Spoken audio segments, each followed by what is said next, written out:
Kha nimeni kancinci ke mama ndicela ungicacisele kulento yokunyamalala. Uthi uzothatha umfazi ozenyelama mina ngifuna emfazi la kwami. Uyabona naleyo mfazi sizawuphuma apha sesiyisolvile. Ithi into unyamalala njani? Khuluma iqiniso ukuthi uyanyamalala. Tshela nangomsakazi izwe libhekile ukuthi wena unezitayela zakho zokunyamala engazazi ukuthi ivelaphi. Ubaba kayibeki kahle le ndaba. Anginyamalali mina nginesiphiwe. Ubaba fanele akwazi ukuhlukanisa umthakathi nomuntu onedlozi nomuntu omthandazi. Mina ngumthandazi. Ngiyavuka mina ebusuku ngihambe ngiyothandaza. Kuyenzeka ukuthi ngoba ngimfishane embedeni ubaba makathuthu angangitholi. Mhlawumbe ngisuke ngiyokhuleka. Yebo.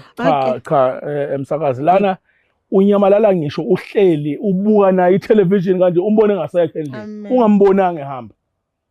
Hayi mina ngikhathalele ngifuna ukuthola unkosikazi nami uzohlala lapha uma enyamalala enza lezi zinto ngoba unyamalala ngisho ebusuku uthola ukuthi uzobuya la intatha kusa ubuya lapho umzimba uyabanda hleke ungathi kade geza ngamanzi efridge. Hayi ngifuna nami ukuphuma mayinyamala ngiphume nami ngiye la engadini endlini entsha ngiyoyijabulisa nonkosikazi wami umusha.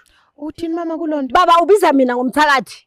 Hayi mina ngumthakathi mina. Mayinyamala nami ngifuna ukuphuma ngihambe ngiye enkosikazi wami. Baba kunankosikazi ozomthatha. Imake mama anginyamalali nje mina ngisengiyokhuleka. Ubaba ngangibizi ngomthakathi. Ungakwati kakhulu usandwa sami uzonyamalale kodwa ke benifuna ukuthi uyicacise kulento okunyamalala ngoba uyazi lento okunyamalala iyandothuza nami. Singaboni nathi sinyamalala lapha e-studio. Ngicela ucacisele lento okunyamalala sike sigqithe kuyo. Sizoke siphendule le yokuthi ngathi manginyamalele ngisuke ngiyokhuleka.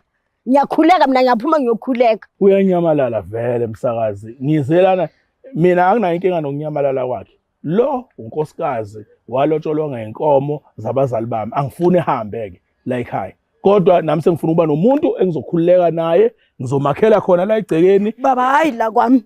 Uyabona nje la kwami into engizenza. Uyambona? Imasando sami ngicela uhlale phansi. Andithi solungisa apha sangolwa. Ngicela uhlale phansi dalwami. Hlala phansi sithando sami. Hlala phansi. Andithi asitsho ukuba uzawukolanywa. Uyaveza utata kaloku xa ungayivumi lonto angeke yenzeke. Baba uDlamini ndiyacela kuyanyanzeleka kuba nemibono kaMama uyihloniphe.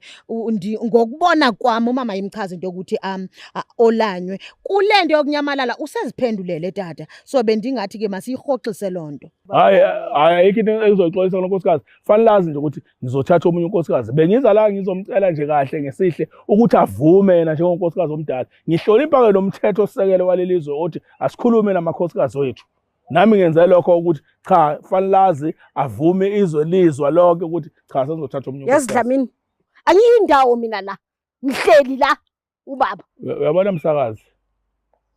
Mina ngihlonipha amasiko obabamkhulu lo nkosikazi walotsholwa ngenkomo zabazali bami. Ukuba njalo ngabe ngiyamxoxa mina nonkosikazi ngithola omunye unkosikazi. Nalento yakho kunyamalala. Xa bendizawubuza tata uba kunoba umolamanise yintoni lento yenza uba ungaske umxoshe. Ngeke ngimxoshe ngoba walotsholwa ngenkomo zabazali bami. Unkosikazi wabazali bami vele lo. Yingakho ngeke ngimxoshe ngizomshiya la endlini kuphume mina ngihambe ngiyonkosikazi wami omusha.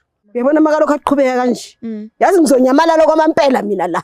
Uyamuzwa? Hayi kaloku mama nje sentshuba manje ngiyanyamalala. Sentshuba nathi tata noko siyimamele lento siyayiva sentsho mama kweligama lokunyamalala. Ngithi ngizonyamalala manje. And futhi wena uzoyisola mase nginyamalele mina. Hayi mama wena uzoyisola. No.